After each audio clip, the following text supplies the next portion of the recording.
రావు బాలసరస్వతి దేవి గారు నమస్కారం. సాక్షి టీవీకి స్వాగతం. నమస్కారం. 4వ ఏట నుంచి స్టేజ్ మీద పాడడం మొదలుపెట్టారు. 6వ ఏటనే హెచ్ఎంవి కంపెనీకి, అప్పుడంత ప్రతిష్ట ఉన్న హెచ్ఎంవి కంపెనీకి మొదటి సోలో పాడారు. అసలు పాట అంటే మీకు ఇష్టం ఎలా పుట్టిందండి? ముఖ్యంగా మా నాన్నగారికి చాలా ఇంట్రెస్ట్ మ్యూజిక్ అంటే. వారు వీణ వాయిస్తారు, సితారు అన్నీ వాయిస్తారు. అది అందువల్ల ఆయన ఏ పాట ఎక్కడ విన్నా కూడా ఇంటికి వచ్చి అది ఏదో వాయిస్తే వినటం అలవాటు చేసుకున్నాను బాగా. ఆ రోజుల్లో మాకు ఒక గ్రైండర్ లాంటిది, ఒక గ్రామ్ఫోన్ ఒకటి ఉండేది ఇంట్లో.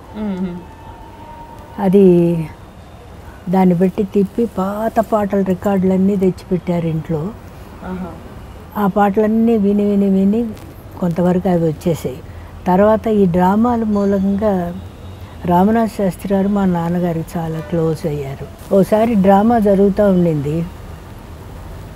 ఉంటే ఈయన ఏదో పాడుతున్నారు, కపిలవాయి రామనాథ్ శాస్త్రి గారు.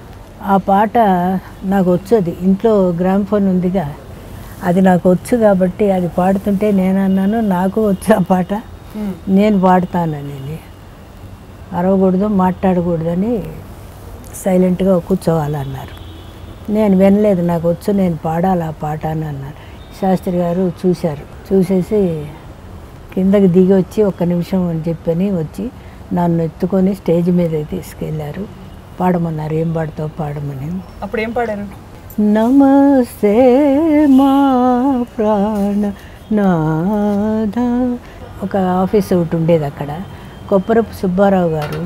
ఇట్లా నేను పాడుతున్నానని తెలిసి ఆయన ఏం చేశారు, నన్ను పిలిపించి gramophone record sets Prahlada Kuchela 2, అందులో చిన్న కుచేలుడుగాను కృష్ణుడి వేషము, అందులో పాడవలసిన చిన్న చిన్న లైన్ లేదు, పాట లైన్ నేర్పి ఇది అనగలవా అన్నారు. శుభ్రంగా అన్నాను, రికార్డ్ అయిపోయింది. అది అమ్మో బాగా పాడుతూ ఉంది అని చెప్పని సోలో రికార్డ్ చేశారు. అది 1934. 6వ ఏట రికార్డ్ చేశారు. అది ఫస్ట్ రికార్డు. కానీ ఆశ్చర్యం ఏంటంటే, మీకు సంగీతంలో అప్పుడు ఫార్మల్గా ప్రవేశం లేకపోయినా శృతి లయ ఇన్స్ట్రుమెంట్స్ తో కలిపి పాడడం అంత చిన్న వయసులో ఎలా సాధ్యమైంది? ఎట్లా వింటే అట్లా పాడటం అనేది మిమిక్రీ లాగా చేసేవారు. ఎవరు ఏ విధంగా పాడితే ఆ విధంగా పాడటం అంతే.